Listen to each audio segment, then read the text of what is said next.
The first time Kishane Thompson ran 9.77 seconds. It was the fastest time in the world for the entire year of 2024. That is why even when he got the silver medal at the Olympics, most people still saw him as the world's fastest man. From that moment up until now, anytime he steps on a track, people pay attention, and that includes me. So, after everything that went down between the 6:48 outdoor 60 into a minus 2.1 headwind, as well as him running his first indoor professional race and winning, when we were told that he was going to run at the World Indoor Championships, an opportunity to get his first gold medal on the world stage, I wasn't just excited, I was paying very close attention. And now, I have to be honest with you, I had absolutely no intention on making this video, but when news like this drops, I figure I should probably share it with you. Kishane Thompson is no longer going to be running at the World Indoor Championship. That story more or less just broke that him, as well as Tia Clayton, who through this year are the fastest 60-meter runners that we've seen out of Jamaica, they're not going to be competing at the World Indoors, even though we thought they were. And I have a lot of emotion about it. And this is one of those videos where I'm just going to share how I actually feel about it. Not going to do a whole lot of crazy editing. But I think we should have a very real conversation. Because I get it. He is allowed to not run if he thinks that's what's best for him. That is not the discussion that I'm having. But the problem is, in professional track and field right now, we really don't know when we're going to get to watch the fastest athletes in the world compete. We basically have two worlds, where on one end, you have athletes who get so big and build a brand that honestly isn't 100% about track and field at all, where they don't really need to run because there's no amount of money you could pay them to go out there and run that would actually matter. Sha'Carri Richardson, Noah Lyles, people like that. You know exactly who I'm talking about, and yes, I did say the names. But when you move off of that, the majority of the track and field community has to keep running because if they actually want to make any money from the sport, they don't have a choice in the matter. There's not a whole lot of money to go get in the prize pots. And yes, the Diamond League is going to pay a little bit more this year. And Grand Slam will give a few people an opportunity to make real dollars from competing in track and field. But the World Indoor Championship itself has for the most part felt like a JV event specifically in 2025. Nobody, as far as I know, who competed in the Olympic final, yes, I'm talking about the sprinting events right now, in the 100 or the 200. On the men's side, none of them are planning on showing up. Kishane Thompson was going to do it. And even though he would have been my favorite, it wasn't going to be a walk in the park because Ronnie Baker, who's one of the fastest men to ever run the 60-meter dash, and also is an Olympian, was going to show up representing America. So that was going to be a battle and it was going to be worthwhile to watch. But now when you take an athlete like Kishane Thompson out of the field, to be real with you, what are we supposed to get excited about? The only reason I care so much, because we're talking about a world championship, and every time I listen to track and field athletes who are at the pro level, that is what their focus is on. Everybody seems to be concerned about the world championship event, and I get it, in their minds, and perhaps even for their bank accounts, the outdoor world is what matters. But you can't really build infrastructure or build more value, more reputation, and at the end of the day, more money for everybody if we don't know what the product is that we're actually about to go get.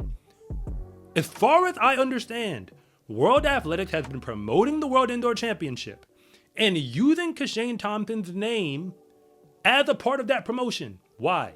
Because to be real with you, in this world, people don't really care that much just about the event itself. Like watching track and field for track and field's sake, that might work for a few people. And if you're one of those people, that's fine. And you can even let me know in the comments. I'd like to know how many of you actually are out there. But most people care about watching the big names in the sport. And Kishane Thompson is one of those big names. But if you're new here, I want to say thank you for even making it this far into the video. And I'm Coach Rob, the founder of SCArecruiting.com, where I rank the best track and field recruits across the entire nation. And if anything that I say actually connects with you, it is always greatly appreciated if you would please like and subscribe. But if I don't, just let me know in the comment section because I try to read them all. I'm not saying this is a no call, no show moment where he was supposed to be on the line You're looking at the heat sheets, and all of a sudden when you look over at that lane, he's just not there. This is not that. He did tell us at least a few weeks in advance. But it still is an incredible letdown, because I am aware, and the internet community is aware, that even just the idea that he was going to be competing was enough to get people excited. Whether or not you think indoor actually matters, gold medals on the world stage do not grow on trees in this current track and field model. There's only a few people who actually have them, and the ones who do, for the most part, have more than one. Even when you think about the 60-meter dash, I'm just going off of memory here. In 2024, Christian Coleman got that 60-meter dash gold medal, but he already has a world championship gold medal in the 100. Lamont Marcel Jacobs also has both an Olympic gold medal and a world indoor championship gold medal. Do you see where I'm going with this? So even if you don't think indoor matters, the people who win gold in that event, the 60 I'm talking about, it does matter. So if Kishane Thompson is opting out, which he is allowed to do, somebody else is about to get a gold medal, because it's definitely not going to be him since he's not coming to the line. I say all that to say this. I cannot be the only person who is frustrated with the track and field world, where we have no idea, for the most part, when we are going to see top athletes go out there and compete. We just don't know. Grand Slam track is supposed to be the first time that there was any level of consistency, like any level at all, where months out, you kind of know which top athletes are going to compete and in what events. You even know where those tracks are going to be, and we even now know how we're going to watch it. I get it. Not everybody bought in on Grand Slam, but Grand Slam track is going to Jamaica. That's where they're going to do their kickoff. And as far as I know, because they haven't put this information out yet, Kishane Thompson is probably not going to be on the starting line as a challenger. Can somebody please make that make sense to me? Because yes, maybe the argument is that it's all about the worlds. But you can't build a pro sport if you're afraid to go out there and, I don't know, be a pro. Every single functional pro sport, athletes have to go out there and compete, because the professional part is about being paid to go do the sport. So if track and field is going to remain in a state where we only focus on one moment on the calendar, not only is it a bunch of missed opportunities, but you're going to struggle to ever sell that one moment. It just is what it is. The Olympics is the one moment that you can sell. I don't think we can sell anything else to the masses.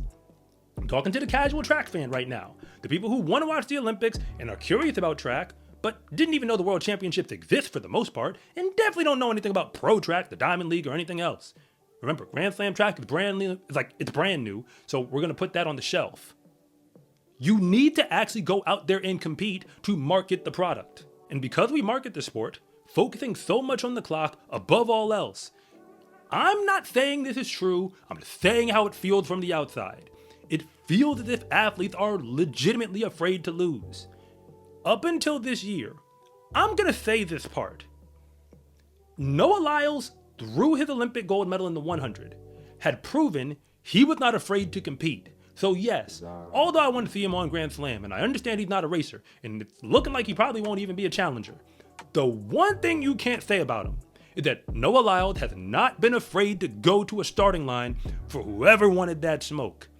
He wasn't even good at the 60 early in his career, and then fought his way to becoming a World Championship silver medalist, and won the USA's against the same guy who got the gold. So you gotta give him credit for that part as well. He wasn't even supposed to be a 100 guy, and then he climbed his way up to the top of that list. But he was running 100 for years. Even if people really didn't take it that seriously. It wasn't like he just randomly just hopped in the 100, he just at one point decided, I'm gonna try to make this more of a main thing. He competed quite a bit, year in and year out, and maybe you could say some of that was youth. But fundamentally, we are now at a point where, yeah, he has climbed to a place where there's really no amount of money you could pay him to make it just about the running for the money. Because he got money that had nothing to do with that anymore. If he's running because he wants to run. More importantly, because he thinks that it matters for his legacy. And in the current world we're in, almost nothing else matters for your legacy except the Olympic Games. Kishane Thompson was there. He got a silver medal in the 100, and that was then. And we've got to wait till LA in 2028 till he can come back to that stage. So I don't know when I'm going to get to watch him run. But between now and then. I can assume, for the most part, I should probably plan on seeing it in September at the Worlds. But even that's not a safe bet in the current world we're living in. So I totally understand if you have a very different opinion on all of this. But somebody had to say something, because this is definitely getting out of hand. In the sport of track and field, confidence is everything, because when you win, that is just the moment when everybody else finds out what you already knew to be true, that fast is a lifestyle. Get your fast is a lifestyle track and field gear at scarecruiting.com/shop, or use the link in the description below. It's a huge support to me and this channel, so I can continue to make you more content like this. And remember, it is always greatly appreciated if you would please like and subscribe.